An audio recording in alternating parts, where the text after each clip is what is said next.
Dr. Hughes,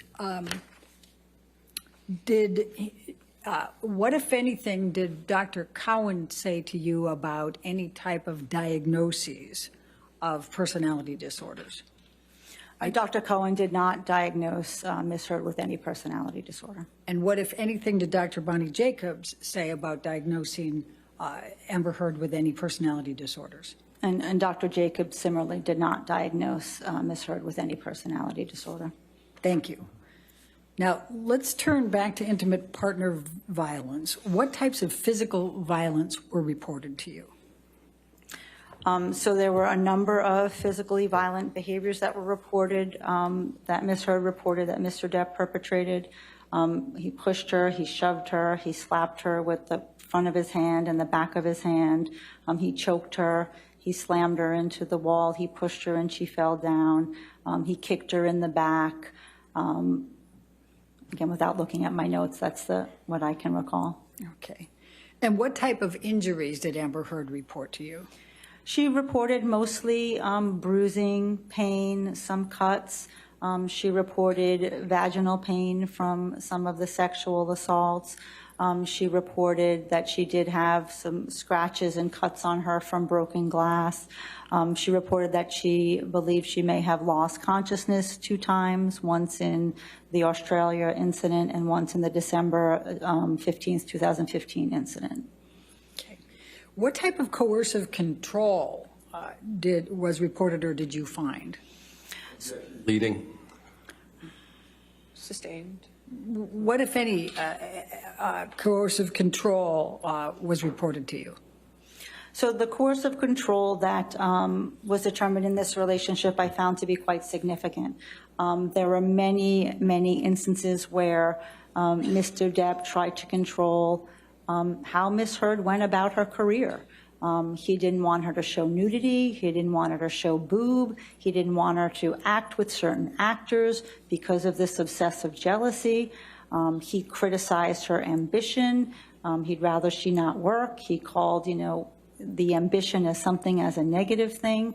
It made her very fearful to have to look at scripts or talk about movie roles because he persistently put those down and told her she didn't need to work and she didn't need to do that and she didn't need to show her tits and ass. He didn't necessarily support her work. The way this manifested as well is that he called almost every actor that she had to work with, males and females. So no matter what show she was filming or shooting, he would call the leading actor, he would call the director, he would tell you, I got eyes down there, I got eyes down on the set. So she never felt safe to be herself and be an actress in these films or productions because she'd have to come home and then endure his anger at her for doing something or for not doing something. When she was filming and he was in the same town, she feared that he would show up on the set and, to know what her call sheet, what she was filming that day. She even told her assistant, don't give it to him, don't let him see it so that he won't show up. And sometimes he did. So it was very trepidatious for her and very anxiety-provoking that he continued to do this. He tried to control what she wore. When she was going out with him, things were fine, but he told her often, no woman like mine is going to dress like a whore. And didn't want her to wear revealing clothing, or revealing clothing according to him.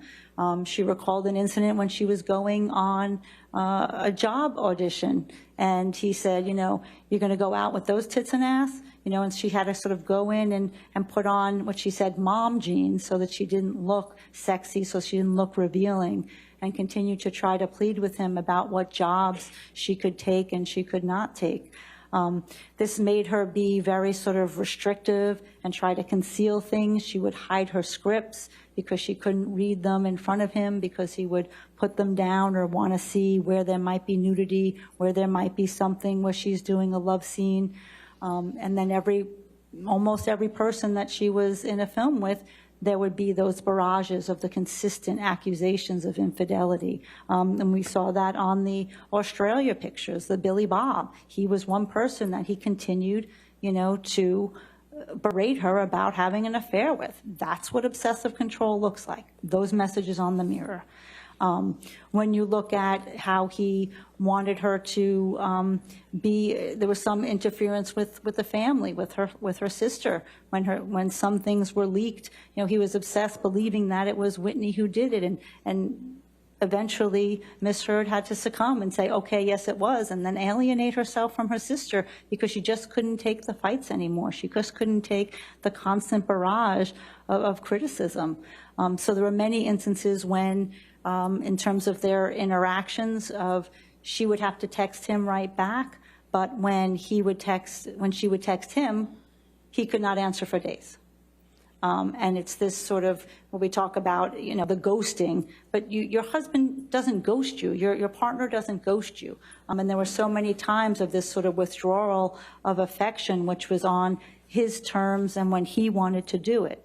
I'm aware that there is, testimony in this case that, Mr. Depp decided to leave because he didn't want to be violent. And I do think that's true sometimes. I think he did leave in times where he didn't want an altercation. He did leave after an altercation. He did leave and then came back and continued the altercation. So leaving wasn't the defining variable. The problem was that, with this obsessiveness and this perseveration that he had, the fight would always come back. So leaving might end the argument for that moment, but Ms. Heard knew he was always going to come back, and he was going to, start the interrogation once again. And what is the effect of the coercive control on Amber Heard? I mean, the effect was drastic. She talked to me that her roles consistently dropped over the time that she was in the relationship with Mr. Depp, just because it was so difficult to go on auditions, to want to be in a different location with him. Whenever she was not on location with him, it was very stressful. It was very anxiety-provoking because of the accusations of infidelity. We heard that through Isaac Baruch's testimony when she called and was saying, babe, there's no one here, there's no one here. That was something that she had to do repeatedly and constantly over the course of the relationship. So it caused a significant amount of anxiety, of distress, of having to try to conceal and maneuver around him to try to have the career that she wanted to have. It made her hypervigilant, and definitely contributed to sort of her psychological symptomatology getting worse over time. What about sexual violence? So there was a number of incidents of sexual violence reported in this relationship. Those are documented early on in Dr. Bonnie Jacobs' notes, where when Mr. Depp was drunk or high, he threw her on the bed, ripped off her nightgown, and tried to have sex with her. There were times when he forced her to give him oral sex when he was angry. These weren't in loving moments. These were angry moments, moments of dominance, moments of him trying to get control over her.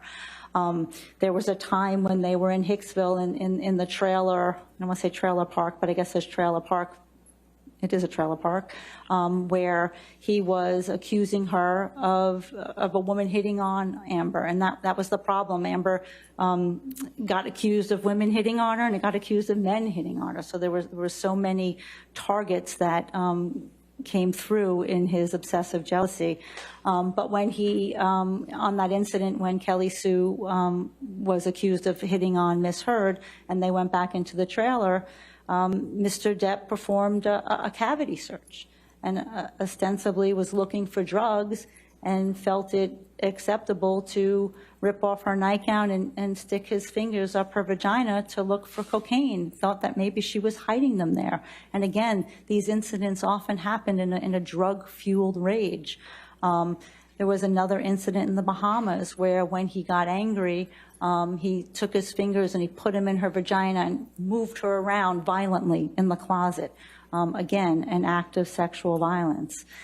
And of course, the incident in Australia was one of the most severe instances of sexual violence that Miss Heard had to endure, in which when he was beating her and choking her and telling her, I'm going to fucking kill you, I hate you, I'm going to fucking kill you, and he grabbed a bottle that was on the bar and penetrated her with that bottle. And Miss Heard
doors. So you look at what is the data that surrounds it. Is there any data before it? Is there any data after it? Is the victim telling somebody in real time about what's happening? Are there therapy notes? Are there pictures? Are there text messages that sort of allow us to fill in the pieces of the picture, even though we don't have exactly what happened at that moment?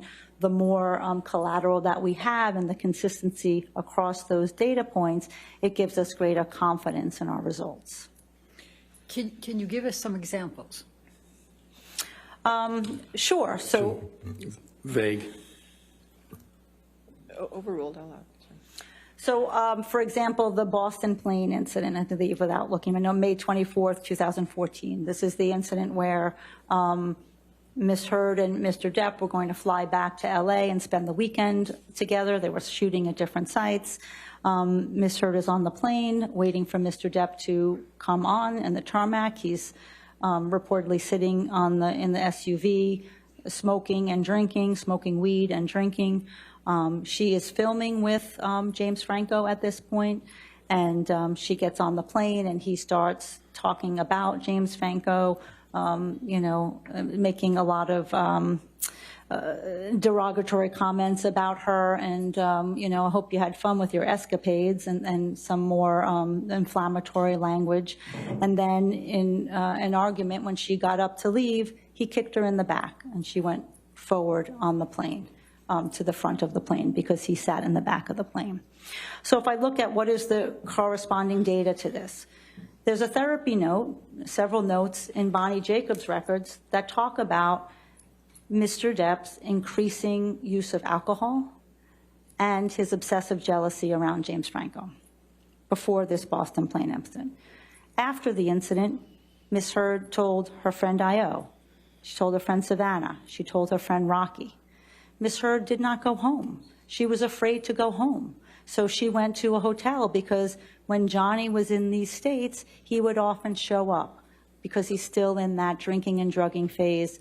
And he talked about that. That was the roxicodone before he detoxed. He was still in that, high substance abuse phase that he would often show up at night, and that did not feel safe. There was a text from Stephen Duders, Mr. Depp's assistant. All right, you want to approach?